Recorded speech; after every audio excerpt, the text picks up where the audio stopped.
thanks for staying tuned. It's still the conversation here on Lagos Television. Now, majority of the people loves to watch films or watch movies like we call them here in Nigeria. But if you pose a question, why exactly do you watch movies? Some will tell you to learn life lessons. Others will tell you purely for entertainment. And some will say, well, there are usually things that, you know, the films or the movies do portray. And so today on the program, we're taking a look at deliberate actions that's filmmaking, or what they have, impacts they have on people, especially as a tool for societal reformation. And we do have a filmmaker in the house this morning.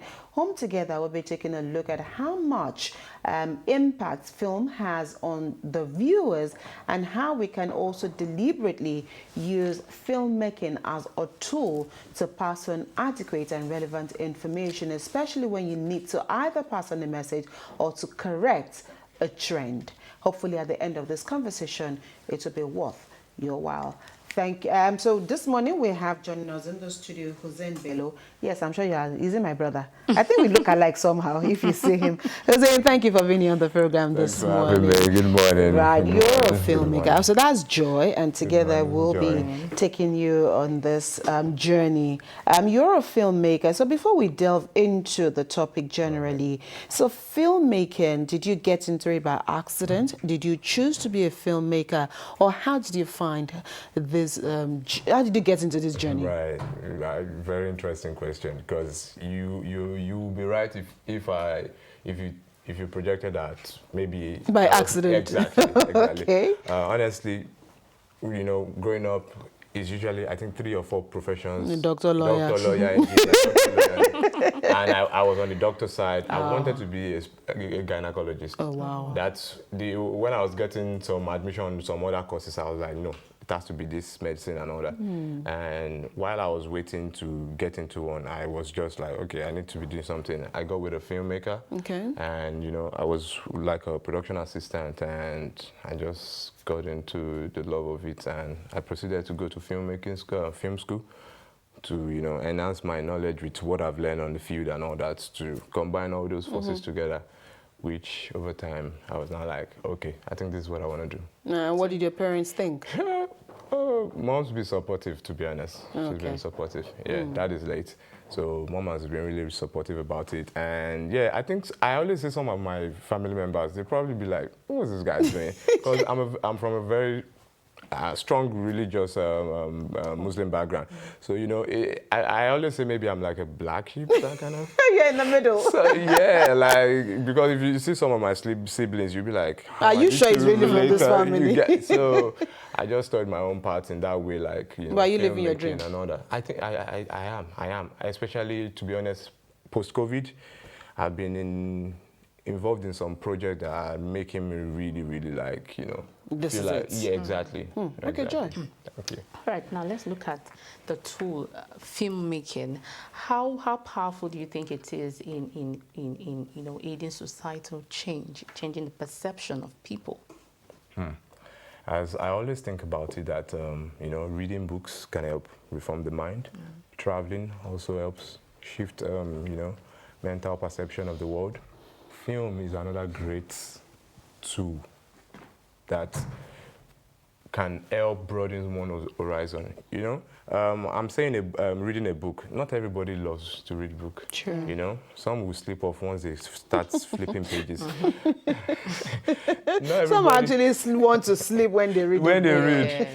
So not everybody will be opportune to want to be traveling all the time. You know, if you're a 9 to 5, you always have to put that into consideration. But you can watch a film on your mobile phone. No. You can be you can be watching a film while you want to sleep. You know, I feel film is even it has more a broader means to connect with people more than even all this other stuff. So film is a very powerful way to help reform the society perception about subject, about this thing. Let's take our Lagos, for instance.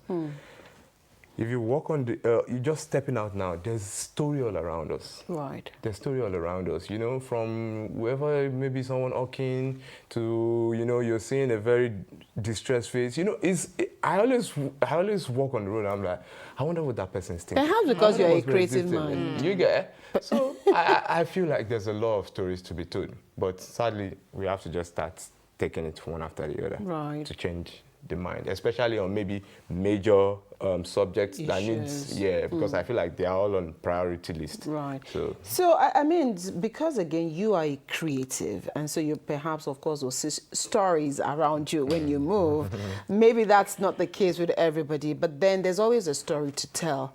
So would you say that cinematographers or filmmakers, producers, are they harnessing that opportunity enough? If there are stories to be told, are we telling our stories in a good way?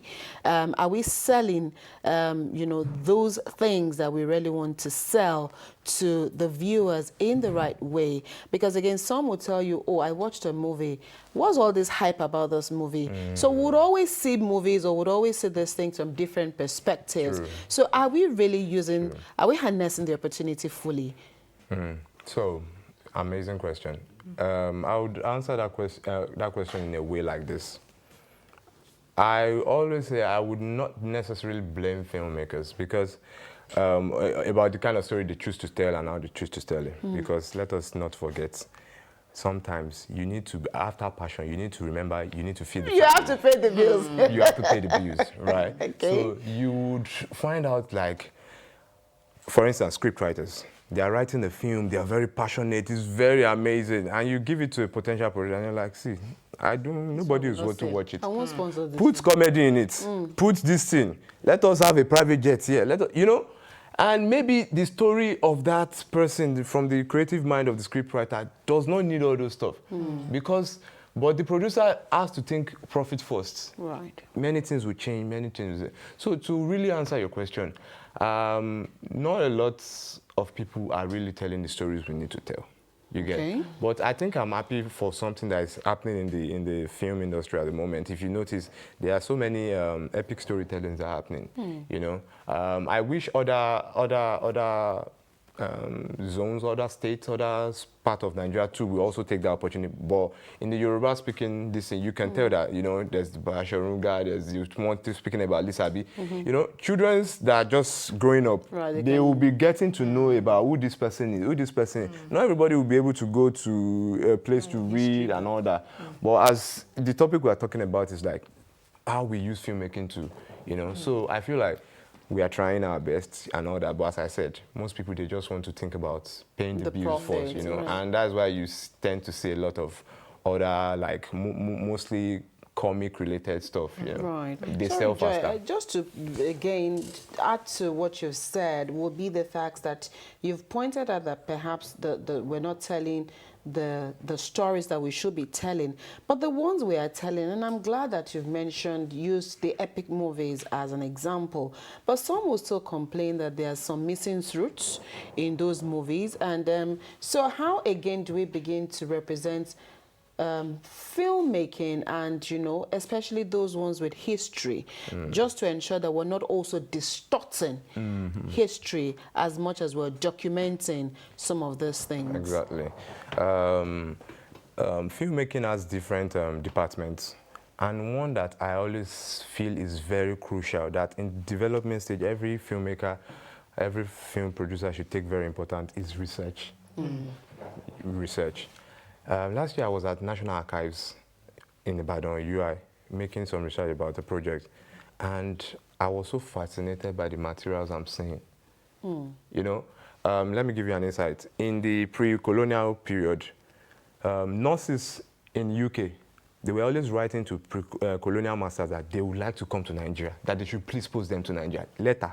I'm reading the letter. Wow. It's not like I'm being told. And I was like, this really happens? You know, it's just like in contrast to what's happening now. We are living We want to go there. And I was like, wow. So most times, most people just, as I said earlier, just write stuff that, oh, this should sell. Their imagination. They're not making deep research. Shout out to the ones that are taking the time to make all those researches and all that. But I feel like we should do more of those researches. Because as you said, some of these epic movies, there will be some historian that will watch it and be like, no, this person didn't do like that. Okay, there's one going on now in production, is in Hollywood about Odyssey, one of the Greek god, and the costume, the person that was playing, no, this, and people were like, no, this is not the real costume. This is not, you know.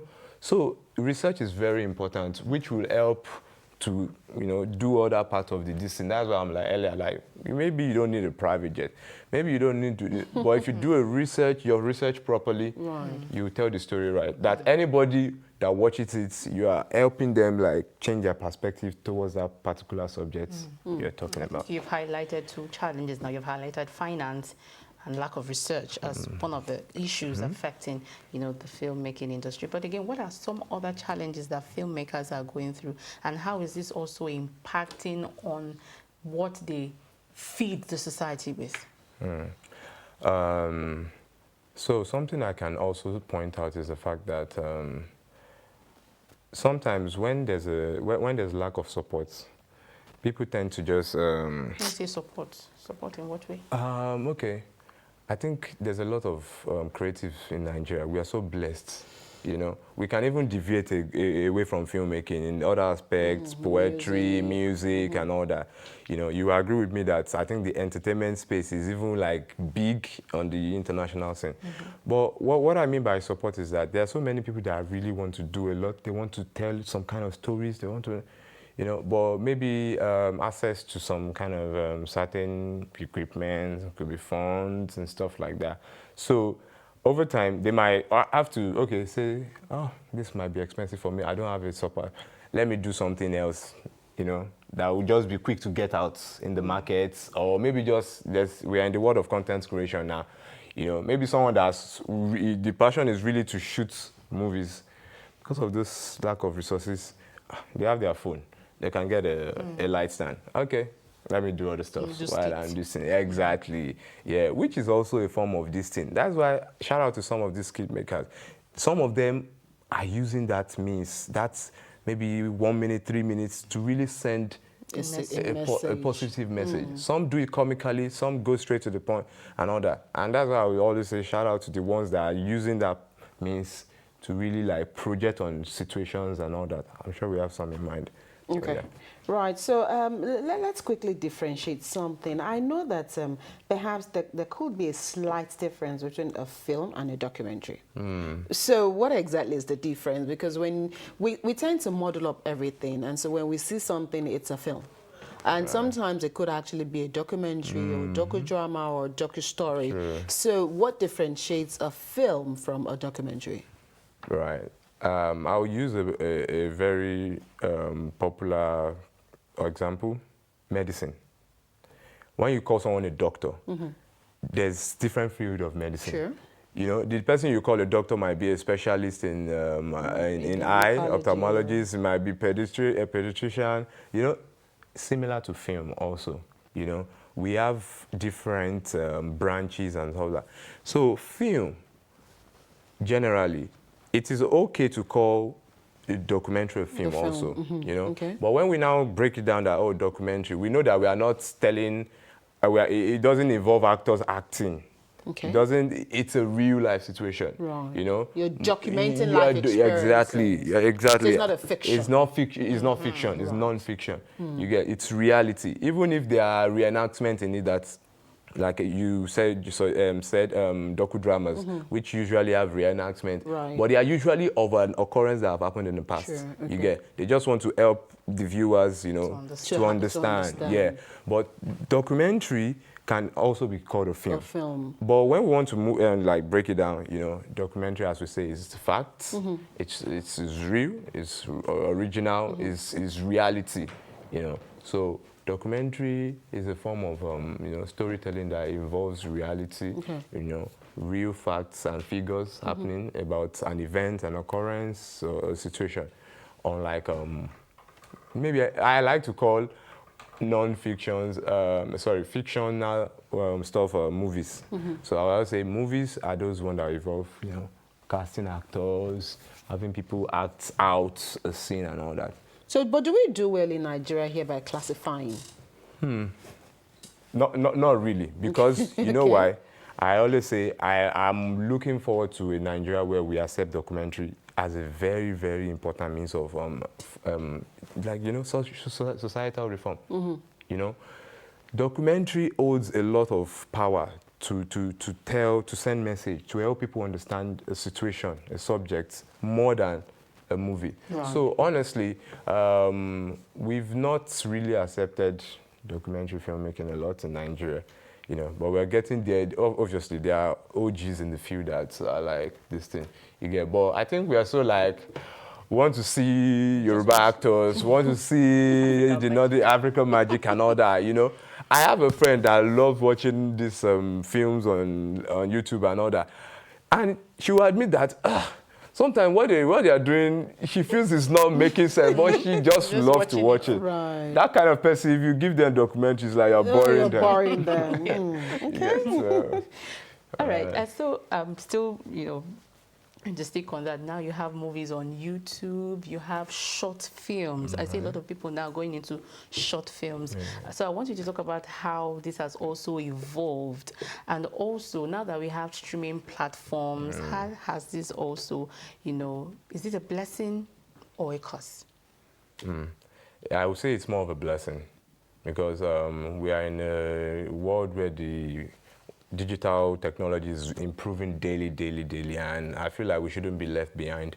So it's more of a blessing, I would say, you get, because as I said, you can watch a movie on your phone, and maybe someone that watched it on 80-inch TV, you guys experience, the mode of experience might be different, maybe the sound and all that, but if you're relating the story, you are not going to miss anything out. So it's also a blessing, you know. And it also helps to reach out to more people now, especially our diaspora family. You know, sometimes the movie will drop and they are able to watch it on this thing. There's an international viewing platform for it. So it's I would say it's more of a blessing. It's more of a blessing. The cost part might be just no. I won't say this downside. Let me use that word. It will just be more like not a lot of filmmakers have access to, you know, get on this platform. And we all know how YouTube monetization can. It seems like it's the ones making money. It will sound easy, but it's not really easy and all that. So yeah, but I think the most one that you're getting paid for your stuff is streaming platform. But in all, it's more a broader way to reach out to more audience now. All right. So again, when we talk about using film as a tool for societal reformation, how much of awareness do we expect that films would impact on viewership when people watch? And so do they also go ahead to shape public opinion like the producers would have actually wanted? Right. Cool. Honestly, it's doing a lot, because there are sometimes the way you tell your story as a filmmaker, sometimes a director might want to include themselves in the story. What do I mean? So that when they have an opinion, it seems like the director is telling people, this is what you should think about. This is what you should think about. Or sometimes some just step out of the story. They let the viewers go home with their conclusion, with whatever thoughts they want to make from it. So most times, to a large extent, most films that are being put out always have producers, especially, as they are trying to make the money part also, they are always thinking about that side too. You know, let's say for instance our party movies. You know, there's no way they will tell the story that they will not want to tell it right. You know, we know how Owambes are set up. You know, a producer would know that no, this is not how it is and all that, because they want to still create that real life effects on people watching it. So to a large extent, it's shaping the mind of viewers through whatever story is being put out. Okay. Okay, when you look at what is going on in our society today now, what stories do you think are urgently needed right now to, dish out? And are we ready to embrace stories that would aid social reformation? Interesting. Honestly, I think we still have a lot to do in terms of, you know, stories that shake us, stories that shake the people.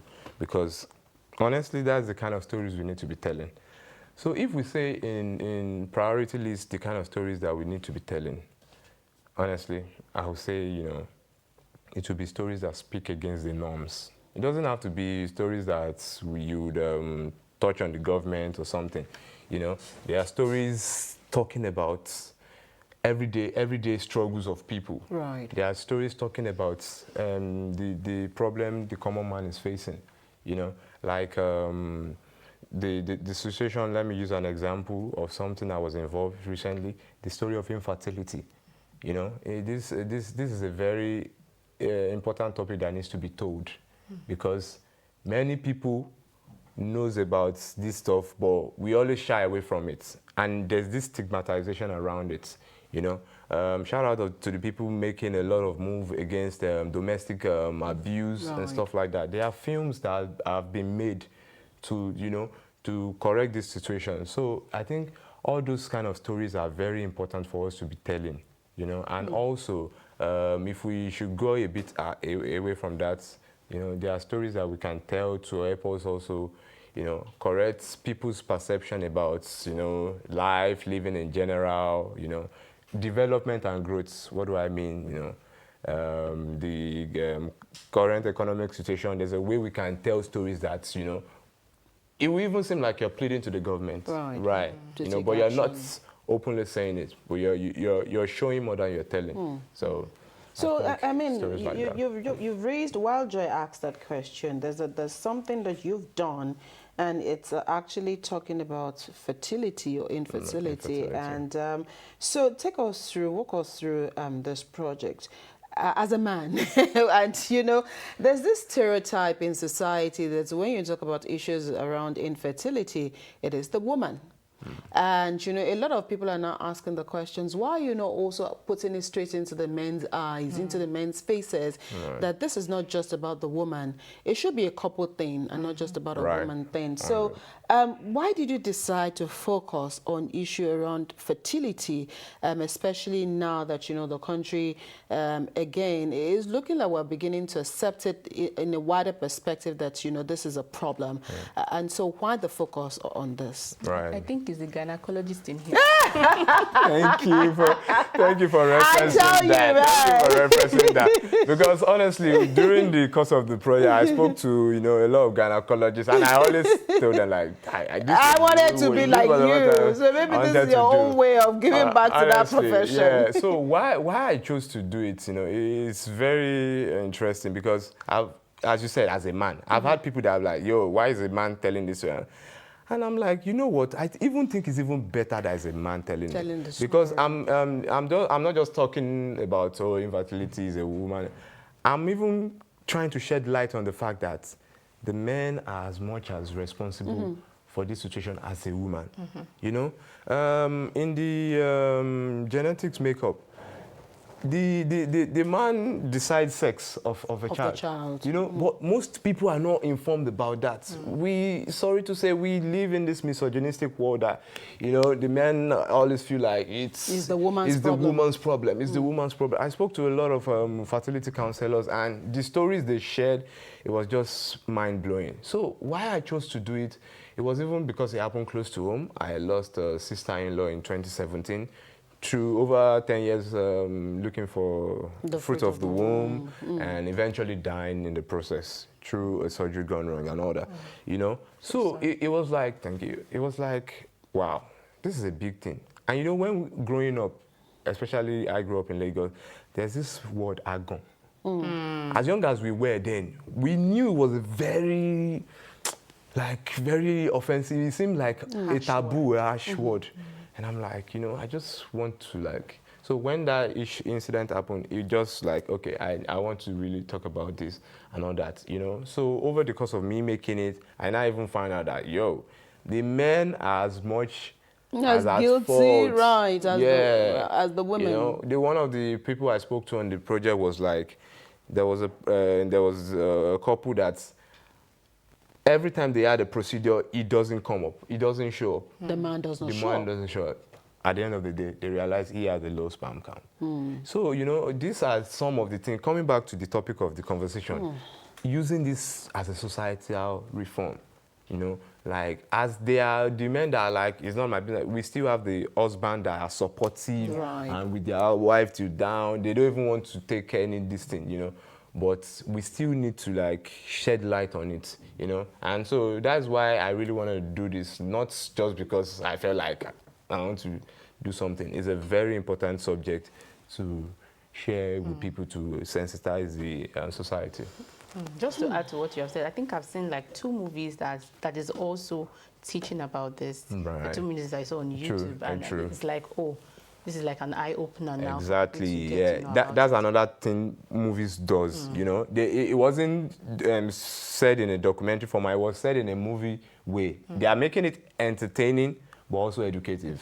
So that's the power of filmmaking.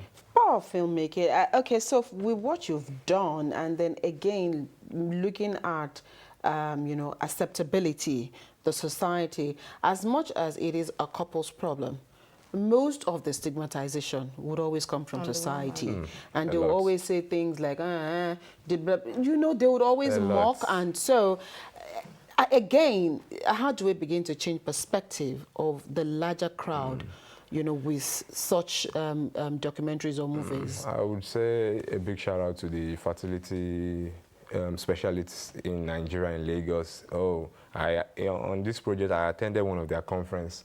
You know, it was packed. So these people, as much as they can, are trying their best to keep, you know, informing the society, informing the people about, you know, you look at it. This thing is not a sickness that would write off your life. Speak out. And I always believe something. When you have a situation and you are open about it, people cannot mock you with it. Right. You get. But when you're covered about it, when they use it against you, it pains you to the bone. marrow. You know. But when you're open about it, like, oh, this is it. I'm not deformed. This is what's going on. It's just a process.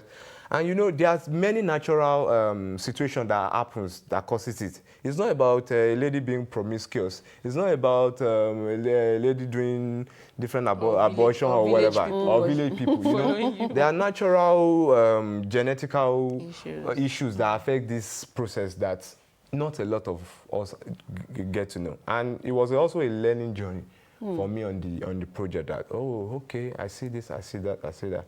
So I think the society needs to really, like, you know, relax, and especially the aggressiveness on women. It's a thing that everybody can come together and be like, okay, let's you know, because they are this thing, because of that, you know, them hush about it, they toil different parts. As one of the counselors said, he said they lose their sense of reasoning when they are in that urge just to have a child. You know, I'm sure we've had a lot, you know, baby factory. This fake pregnancy issue and stuff like that, a whole lot. Right. Some going as far as diabolical means and all that. So if they are being open about it, and hopefully we know that IVF is expensive and all that, but there are now different means that people can go. You know, there are many associations that even gives support, donors grants to this thing. So I think with this stuff I did, I'll say I've sort of done a bit of my part to help let the society knows that, you know, there's different factors to this thing.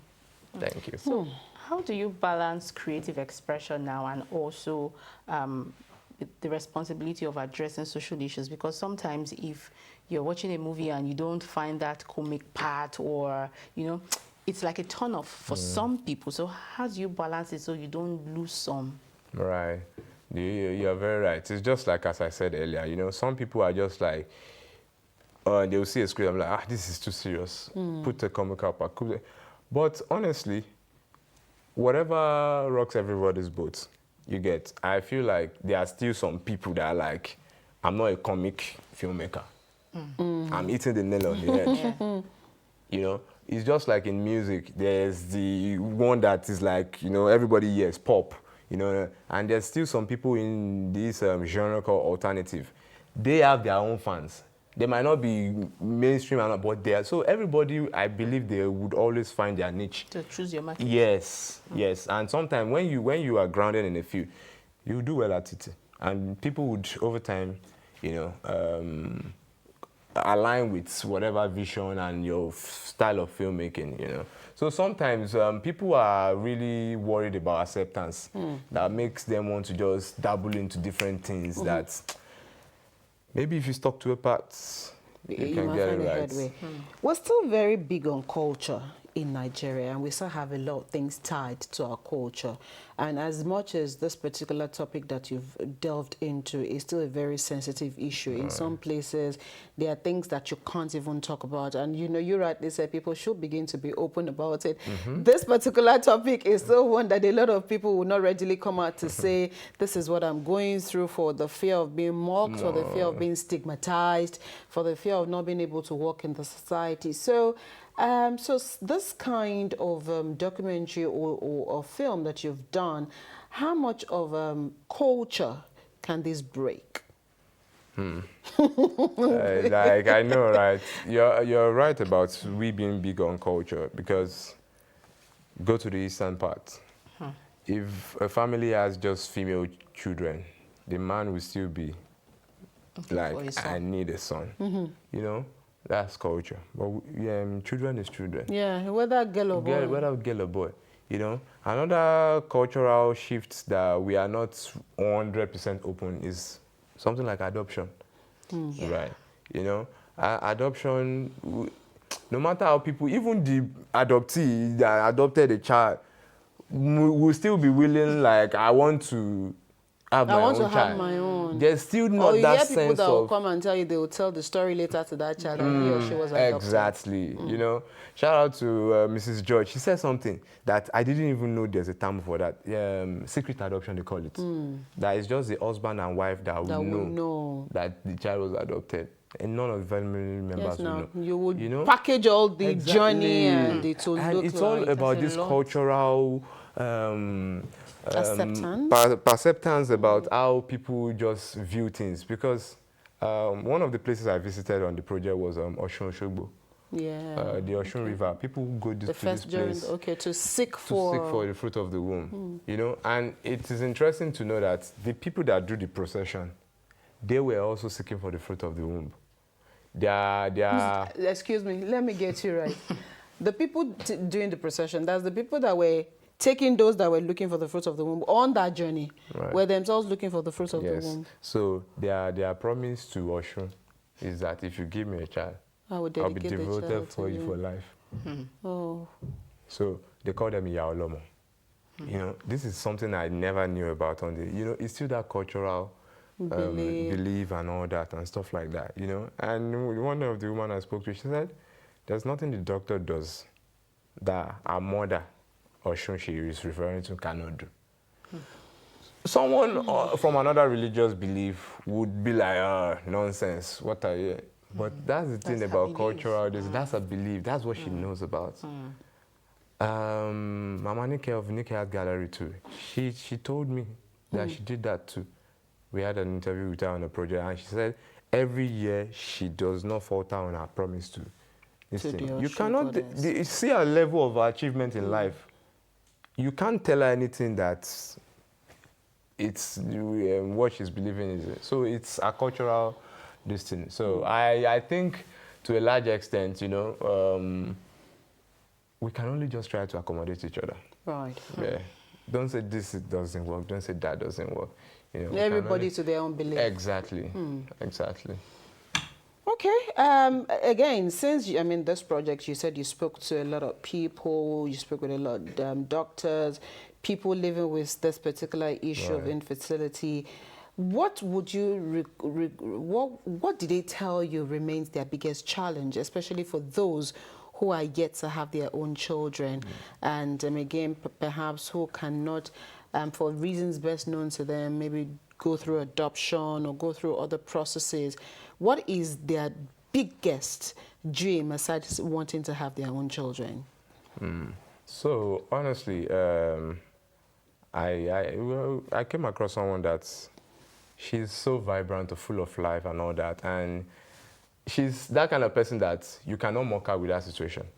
Because she has owned it. Yeah, exactly. You know, so someone like that now, I spoke to her. She was like, "Oh, her business, she wanted to boom, you wanted to be bigger, to get bigger and all that." But most times, for many of them, it still gets back at them to somehow. them, you get. Because as one said, she said, you know, you can be at a family party and be eating your jollof rice in peace, and they'll come and meet you, and God will do it. That moment, they just bring back the memory back. And maybe at that moment, they were in a merry mood and all that, and that just brings back. So most times, it's always tied to they want this thing. And as I said, we are not big on adoption and all that. So most times, they don't even think about it. You know, even surrogacy is, you know, few people are accepting it, but it's not still big and all that. So most times, I was not lucky to be able to speak to a lot of people that I met because they were just like, I don't want to talk. They didn't want to. Even the one that agreed to talk, she was like, don't show my face on one condition. So we had to just block her face out. I went to Abuja to see someone. I even stayed more than and he was like, my husband said I can't do it. So good. So if we're telling the story and then we still have drawback, how then do we accept the, how do we get this acceptance that we're looking for? You know, it's going to be like 10 people are like open to, you know, let me talk about this, and there's 100 saying no, I'd rather not talk. You know, one of these, in my research, is one of the things that I found out, the first IVF that was done in Nigeria, I spoke to the gynecologist on this project. They did it back in 1987 or 1989. And, you know, there was this, oh, thank God, you know. But while till today, that man's name is not on record that I was the one that first did it. It was because the family, the husband said, no, don't publish this. Do this. You can't. Imagine 1989. You know, there's not that much development. Fast forward to 1998, another doctor did it. I spoke to this same man in Abuja. And he is the one that is officially recognized as the first person that did IVF. You know? So these are things that not a lot of people will know about. You get? And it was just because of that, oh, don't say my story out. Don't say my... You know, the man will say sometimes, they will call him, doctor, I refer someone to you. But don't tell them, it's me. It's me. Or I came through that process. Yeah, so it's still big. It's still big. It's still the mindset big. shifting. Exactly. And coming back to this topic, you know, this is what's the quota of filmmaking to societal reform, you know. You journalists are doing a lot of work, news presentation and the rest. But again, it's not everybody that will be able to sit down and watch news sometimes or something like that. So we need different avenue. You that are not a fan of TV, I know people that don't like watching TV. Maybe you like reading the newspaper, you know, print. You that are not this thing, maybe you like this filmmaking part. You love reading books, we'll connect to you through reading. So there's so many different ways that we'll keep telling these the stories to shift the society mind. Joy, do you have any other story? What legacy would you like to leave behind through your filmmaking? Ooh, that's major. That's major because I still think I'm still picking the seeds, honestly. And, you know, for every body, we all have a goal and aspiration. So, honestly, I just want to still venture into a lot of, storytelling that's, you know, as we are saying, shift the mind of the people, you know, something that, breaks societal norms, right? And, you know, honestly, I'll still do movie making. That is film. Right. Because that's what I really wanted to start with before, but there's a lot of differences on how to approach both of them. In documentary can take 2-3 years. But if you start a film, maybe the actor would have gone faster in 3 years or this thing. So that one, you have to quickly just get it done. You get me? Right. Imagine I said I started this project in 2022. You know? This is 2025. And it's 5, you know. If it was the other time, it might not be this thing. So honestly, I just want to be known for, you know, making films that really matters, films that speak to this thing, whatever form it may be, maybe documentary or movie or short films, something that's really, you know, spark conversations. So this documentary, this film is not addressing this anymore. Are you already looking into a sequel to this? Because again, since it's a developing story, do you see yourself coming back to do a part 2 if indeed things may have changed or some differences might have occurred since the release of this one? Right. So honestly, the plan for this project was supposed to be a feature length, right? Like, because this. How long is this anyway? It's a short. Okay. It's How many minutes? About 30 minutes. Okay. Less than 30 minutes, or more than 25. So it was supposed to be a feature, and as I said, the story of infertility is broad. It's like a rabbit hole. You keep digging. You keep digging. As we said, we were mentioning earlier, baby factory. You know, the different diabolical means. You know, in this IVF, this thing, there's something they call PGT also that I learned through this thing. That one, you can literally select genes. Maybe, for instance, people that have albinism in their family, you can remove that gene. You know, it's expensive, but you can see the breakdown. It can be a series. Right. It can be a series, you know. Right. But would I just be holding on to footage till, you've collected till like, because I want to make a feature or this thing? So I'm just like, you know what? I have a lot of content to make a compelling story that people can see. You know, I'm very open to making it something broader and all that, because as I said, it's a very broad topic on its own.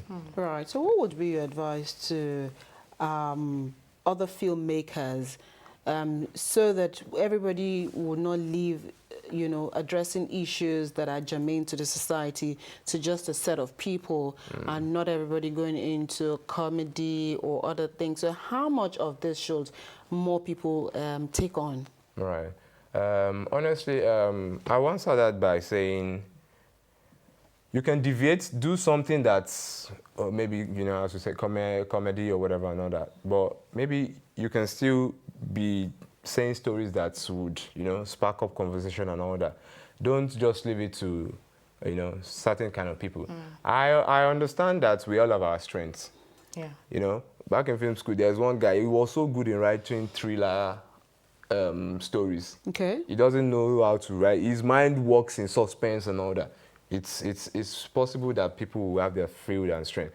But in that strength that you have, try and channel it to something that will be able to, you know, spark up conversation and stuff like that. We have filmmakers that, thank God, we are now breaking boundaries, that we are going to Cannes Film Festival, Sundance. One was just selected for, I think, Venice. Okay, it's Cannes, actually, you know. We've had some people in Venice also. You know, whatever kind of story they told, it was grounded in the Nigerian society. Right. You get, so that is them pushing us out there and all that, you know. As I have in plan for this project too, it's going to do film festival runs by God's grace. And the reason why is that the story of infertility addressing in Nigeria is so different abroad. It is abroad, yeah. I met someone in Belgium that I would have spoken to, but time factor, this lady was like, nope, I'm not having a child. Like, it was a decision. Okay, she's not to have a good. child. And in my head, I'm like, Like different strokes. so, you know, different stroke for different folk situation. And I'm like, wow, that's actually interesting. So you get, so it's just all these things that is like, we just need to keep doing our own bits. All right, before we allow you to go, my producer wants to know more about your Lagos story. Where did you grow up in Lagos? Or where? Do you have many places you grew up in Lagos? Actually. So take us I through. always say Where were you born? I'm a Lagos bred. I don't remember, but I grew up in this area called Shasha. Shasha, Akonwojo, yeah. Okay. Akonwojo, you know. I still always hold so many childhood memories. Go ahead, to that area. share a few. You know, no, it's just, you know, living in those age before internet, GSM even came to this Running thing. around in the rain. Oh my, you know, playing your with tires. and stuff like that. You know, when life was simple, no less responsibility. You're only When just, every parent was your parent. maybe the days you don't want to go to school, those are just the little worries And you have. feign some kind of illness. Yeah, you know, then I've lived in Mushin, I've lived in okay, I think Ishaga is it's called, yeah. And you know, I always say I'm a Lagos full bred. You know, my mom is from Lagos, my dad's from Ogun State, so I'm very big on. I'm a last giddy boy. Yeah, last giddy boy. Okay, Yeah, tell us yeah. one or two things about your Mushin days. Can you remember?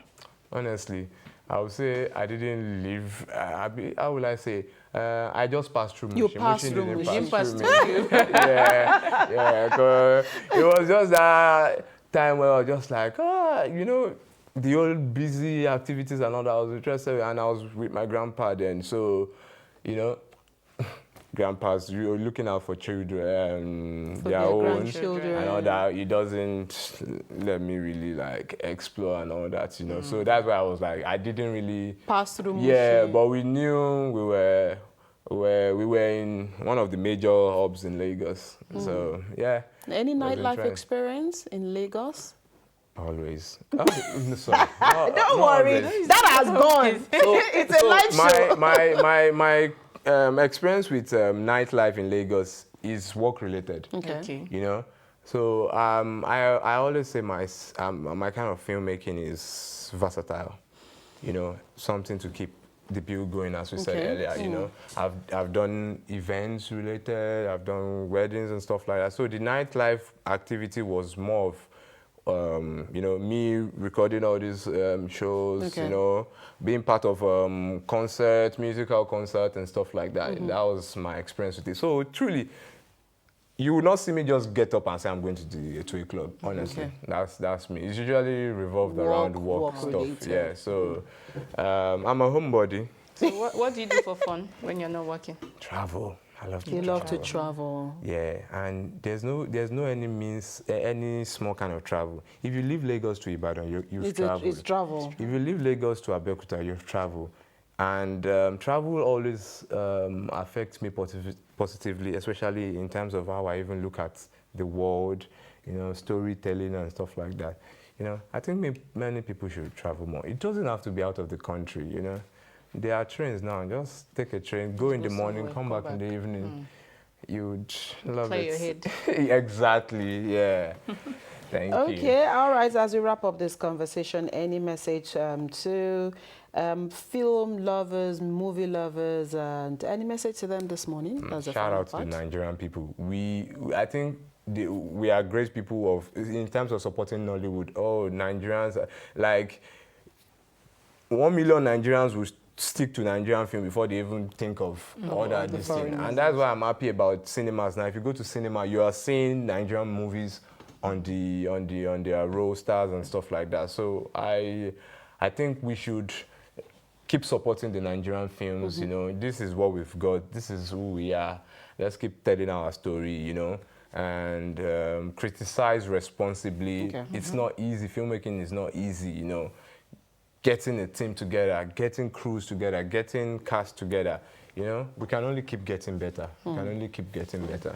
All right, we can only keep getting better is the message from Huzzain Bello this morning. And of course, he's taking us through his journey and how much, of course, how much of a reformation tool filmmaking can be. Thank you so much for being on the conversation this morning. We appreciate your thoughts. Thank you for having me. All right, Joy, we need to go. Oh yeah, we need to go. All right, thank you so much for joining the conversation today. Are we ending the show? No. Most definitely. Right, to enjoy your weekend, I am Joy Olu. All right, thank you so much for watching the conversation today and all week long. It's been a pleasure coming your way, and to everyone who's made this week a success, we truly appreciate your efforts. By the grace of God, we'll see you again 10 a.m. on Monday. Remember, as we go now, we'll leave you with the live feeds from the ongoing ministerial press briefing at the Bagauda Council Press Center here in Alausa. It's the turn of the Ministry of the Environment to address media men today on the 2nd year anniversary of Mr. Governor. We'll see you again on Monday. By the grace of God, I am Huzzain Bello. Bye for now.